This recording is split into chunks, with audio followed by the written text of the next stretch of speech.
ಇಷ್ಟು ಸೂರ್ಯ ಕಾಣಿಸಿದ್ದೆ ಇಷ್ಟು ಉಳಿಗೆ ಬಿಟ್ಟ ಪಾಪ. ಅವನಿಗೆ ಹರಬರ ಕಬಾಬ್ ಅಂದರೆ ಅರ್ಧಂಬರ್ಧ ಬೇಯಿಸೋದು ಅನ್ಕೊಂಬಿಟ್ಟಿದ್ದಾನೆ ಅನಿಸುತ್ತೆ. ನಮಗೆ ಟೀ, ಅವ್ರದ್ದು garlic, gobi garlic. Hello, hi, ನಮಸ್ಕಾರ, ಸ್ವಾಗತ ಸುಸ್ವಾಗತ ಅಜ್ನ ವರ್ಲ್ಡ್ಗೆ, ಮತ್ತೊಂದು ಹೊಸ ವ್ಲಾಗಿಗೆ.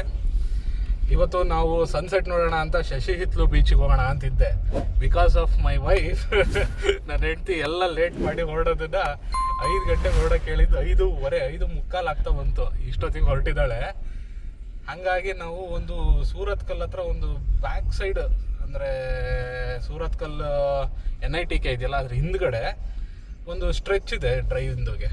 ಅಂದರೆ ಪೂರ್ತಿ ಬೀಚ್ ಪೂರ್ತಿ ಸ್ಟ್ರೆಚ್ಚು ಹೇಗಿದೆ ಅಂದರೆ ಡ್ರೈವು. ಬಟ್ ರೋಡ್ ಅಷ್ಟು ಚೆನ್ನಾಗಿಲ್ಲ. ಇವಾಗ ಮಳೆ ಬಂದು ಎಲ್ಲ ಪೂರ್ತಿ ಹಾಳಾಗಿದೆ. ಮೊದಲು ತುಂಬ ಚೆನ್ನಾಗಿತ್ತು. ಇವಾಗ ಅಲ್ಲಿಗೆ ಹೋಗೋಣ ಅಂತ ಅಂದ್ಬಿಟ್ಟು ಅಲ್ಲಿಗೆ ಹೋಗ್ತಾ ಇದ್ದೀವಿ ಸನ್ಸೆಟ್ ನೋಡಿ. ಈ ಸ್ಟ್ರೆಚ್ಚಲ್ಲಿ ಹೆಂಗಿದೆ ಅಂತಂದರೆ ಎಲ್ಲ ಕಂಪ್ನಿದು ಪೆಟ್ರೋಲ್ ಬಂಕ್ಗಳು ನಿಮಗೆ ಒಂದೇ ಸ್ಟ್ರೆಚಲ್ಲಿ ಸಿಗುತ್ತೆ.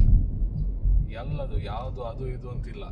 ಎಲ್ಲದು Indian, HP, MRPL, Reliance, Jio, ಎಲ್ಲ ಕಂಪ್ನಿದು ಇದೆ. ಯಾಕೆ ಅಂತಂದರೆ ಇಲ್ಲಿ ಪೂರ್ತಿ ಇರೋದೆಲ್ಲ ಫ್ಯಾಕ್ಟ್ರಿಗಳು, ಆಯಿಲ್ ರಿಗ್ ಪೂರ್ತಿ ಎಲ್ಲ ಇಲ್ಲಿದೆ.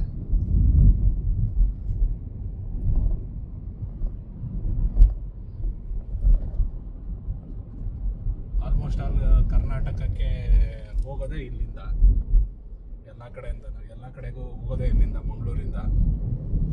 ಹಾಗಾಗಿ ತುಂಬ ಇಲ್ಲಿ ಗ್ಯಾಸ್ ಸ್ಟೇಷನ್ ತುಂಬ ಇದೆ. ನಯಾರ ಬಂತಲ್ಲಿ ಮುಂದೆ, ನಯಾರ ಕಡೆ ಭಾರತ್,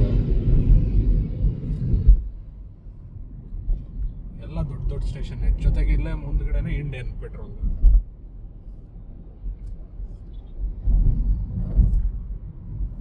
ಒಂದ್ರ ಪಕ್ಕ ಒಂದಿದೆ, 2 ಇದೆ. ತುಂಬ ಲಾರಿಗಳು ನಿಂತಿರುತ್ತೆ ಇಲ್ಲಿ.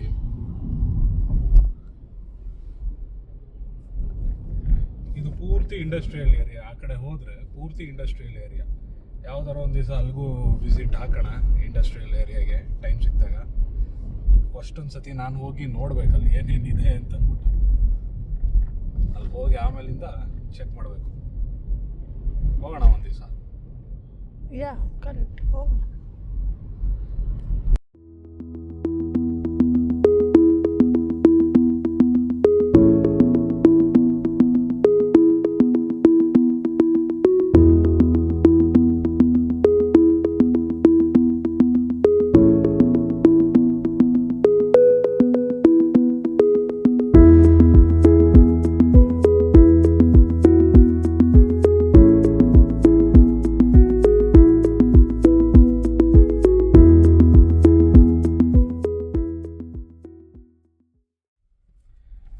ಸಮುದ್ರದಲ್ಲಿ ತುಂಬ ಜನ ಇರ್ತಾರೆ ಈ ಬೀಚಲ್ಲಿ.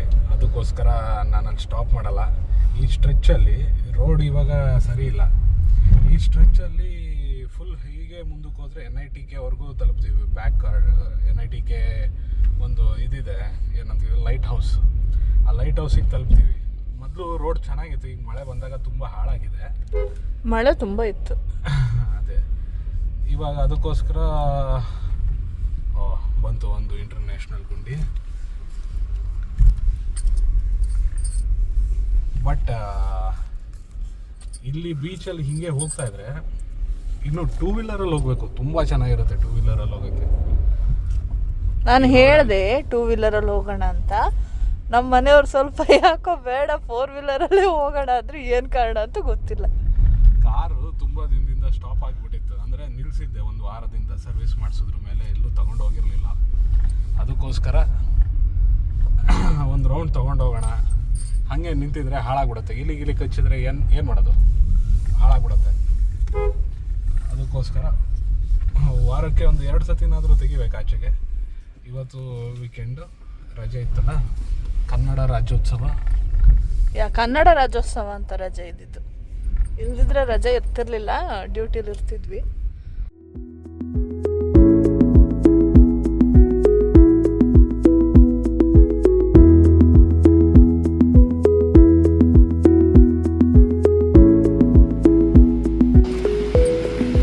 ಬರೋ ಟೈಮಿಗೆ ಕರೆಕ್ಟಾಗಿ ಸನ್ಸೆಟ್ ಆಗ್ತದೆ.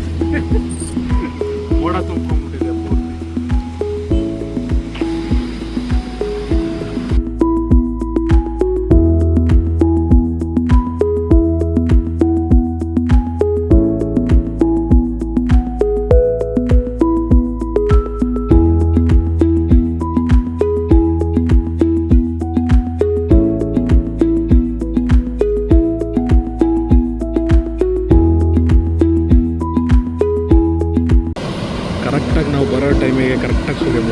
ಹೋಗ್ತಾ ಇದೆ.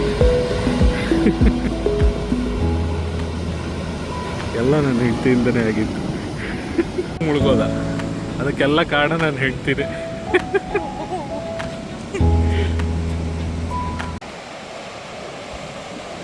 ಈಗ ಮಳೆ ಬಂದಾಗ ಸಮುದ್ರ ಪೂರ್ತಿ ಮುಂದೆ ಬಂದಿದೆ. ಇಲ್ಲ ಅಂತಂದರೆ ಹಿಂದೆ ಅಲೆ ಬರ್ತಾ ಇದ್ದಿಲ್ಲ, ಅದ್ರ ಹಿಂದ್ಗಡೆನೇ ಅಲ್ಲೇ ಸ್ಟಾಪ್ ಆಗ್ತಾಯಿತ್ತು, ಇಲ್ಲಿವರೆಗೂ ಬರ್ತಾ ಇರಲಿಲ್ಲ. ಮಳೆ ತುಂಬ ಬಂದಿದ್ದರಿಂದ ಹಿಂಗಾಗಿದೆ ನೋಡಿ. ನಾವು ಇಷ್ಟು ದಿನ ಕಸ ಮಾಡಿದ್ದನ್ನೆಲ್ಲ ತೆಗೆದು ದಡಕ್ಕೆ ಹಾಕೋಗಿದೆ. ಏನು ಕಸ ಮಾಡಿರ್ತಾರೆ ಜನ, ಅದನ್ನು ತೆಗೆದು ವಾಪಸ್ ಹೋಗುತ್ತೆ. ನನಗೆ ಬೇಡ ಅಲ್ಲಿ ನೋಡಿ ಮುಂದೆ.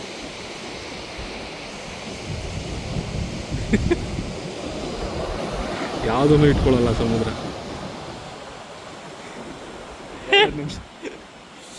2 ನಿಮಿಷ ನೋಡೋಕ್ಕೆ ಅಲ್ಲಿಂದ ಬಂದಿದ್ದು, ಲೇಟ್ ಮಾಡಿದ್ದಕ್ಕೆ ಪೂರ್ತಿ ಅಂದರೆ ಇಷ್ಟು ಸೂರ್ಯ ಕಾಣಿಸಿದ್ದೆ, ಇಷ್ಟು ಮುಳುಗೆ ಬಿಟ್ಟ ಪಾಪ. ಅದು ಮುಳುಗ್ತಿದ್ದಂಗೆ ನನ್ನ ಹೆಂಡತಿಗೆ ಬೇಜಾರಾಯಿತು. ಗೋಬಿ ಮಂಚೂರಿ ತಿನ್ನಕ್ಕೆ ಹೋಗ್ಬೇಕು.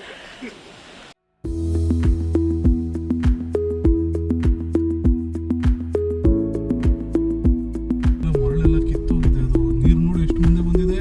ಹೌದು, ಫುಲ್ ಇದಕ್ಕೆ ಹೊಡಿತಾರೆ, ಬಂಡೆಗೆ ಮುಚ್ಚೋಗ್ತಿದೆ. ಬಂಡೆ ಪೂರ್ತಿ ಮುಚ್ಚೋಗ್ತಾ ಇದೆ. ನಾವು ಬಂದು ಅಲ್ಲಿ ಕುತ್ಕೊಳ್ತಿತ್ತಲ್ಲ.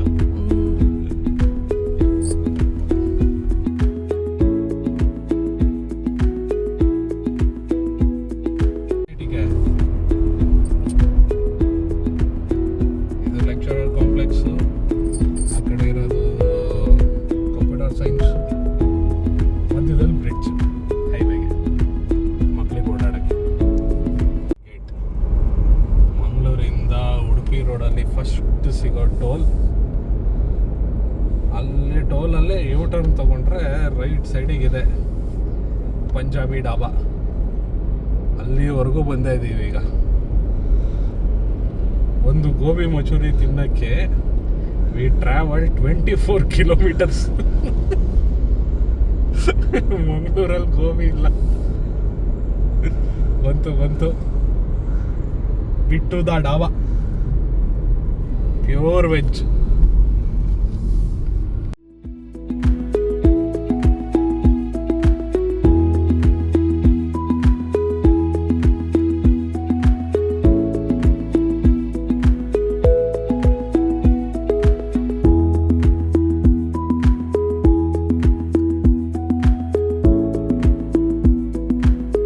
ಗೋಬಿ ಗಾರ್ಲಿಕ್, ನಮಗೆ ಟೀ, ಅವ್ರದ್ದು garlic, gobi garlic.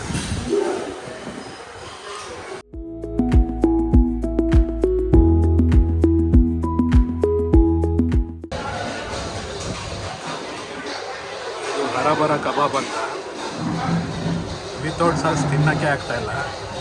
With sauce ಚೆನ್ನಾಗೂ ಇಲ್ಲ, ಅರ್ಧಂಬರ್ಧ ಬೇಯಿಸ್ಕೊಟ್ಬಿಟ್ಟಿದ್ದಾನೆ ಹೆಸರಿಗೆ ತಕ್ಕನಾಗೆ. ಹರಬರ ಕಬಾಬ್. ಉಲ್ಟಾ ಇದೆ. ಹೇಗಿದೆ? ಚೆನ್ನಾಗಿದೆ. ಬರೀ ಸ್ವೀಟ್ ಇದೆಯಾ? ಸ್ವೀಟ್ ಕಡಿಮೆ ಇದೆ. ನಿಮಗೆ ಖುಷಿ ಆಯ್ತು ಅನ್ಸುತ್ತೆ. ಆದರೆ ಹರಬರ ಕಬಾಬ್ ಮಾತ್ರ ಖರಾಬ್ ಆಗಿತ್ತು. ನೀವೇ ಹೇಳಿದ್ದು ನಿಮ್ಮದೇ ಚಾಯ್ಸ್ ಅದು ಹರಬರ ಕಬಾಬ್. ಅವನಿಗೆ ಹರಬರ ಕಬಾಬ್ ಅಂದರೆ ಅರ್ಧಂಬರ್ಧ ಬೇಯಿಸೋದು ಅನ್ಕೊಂಬಿಟ್ಟಿದ್ದಾನೆ ಅನಿಸುತ್ತೆ. ಅವ್ನು ಪಾಪ ನೆಕ್ಸ್ಟ್ ಟೈಮ್ ಹೇಳ್ಕೊಡ್ಬೇಕು, ಹರಬರ ಕಬಾಬ್ ಅಂದರೆ ಅರ್ಧಂಬರ್ಧ ಬೇಯಿಸೋದಲ್ಲಪ್ಪ ಅಂತ. ಕರೆಕ್ಟಾಗೆ ಬೇಯಿಸೋದು. ಫೈನಲಿ ಗೋಬಿ ಎಲ್ಲ ತಿನ್ಕೊಂಡು ಸನ್ಸೆಟ್ ನೋಡಬೇಕು ಅಂತ ಹೋಗಿದ್ದು. ಸನ್ ಸೆಟ್ ಆಗೋ ಟೈಮ್ಗೆ ಕರೆಕ್ಟಾಗಿ ಹೋದ್ವಿ. ಅದನ್ನು ಹೋಗಿ ಗೋಬಿ ಎಲ್ಲ ತಿನ್ಕೊಂಡು ಒಂದು ರೌಂಡ್ ಹಾಕಿ, ಅದು ಹರಬರ ಕಬಾಬ್ ಅರ್ಧಂಬರ್ಧ ಬೆಂದಿರೋದನ್ನು ತಿಂದು ಒಂದು ಸ್ವಲ್ಪ ಪಾರ್ಸಲ್ಲು ತಗೊಂಡು ವಾಪಸ್ ಬಂದು ಕಾರನ್ನು ನಿಲ್ಲಿಸಿ ಈಗ ಹೊರಟಿದೆ ಮನೆಗೆ. ಥ್ಯಾಂಕ್ ಯು ಸೋ ಮಚ್ ಇಲ್ಲಿವರೆಗೂ ಜಾಯ್ನ್ ಆಗಿದ್ದಕ್ಕೆ. ಇದೊಂದು ಪುಟ್ಟ ಬ್ಲಾಗು. ಮತ್ತೆ ಸಿಗೋಣ ನೆಕ್ಸ್ಟ್ ಬ್ಲಾಗಲ್ಲಿ.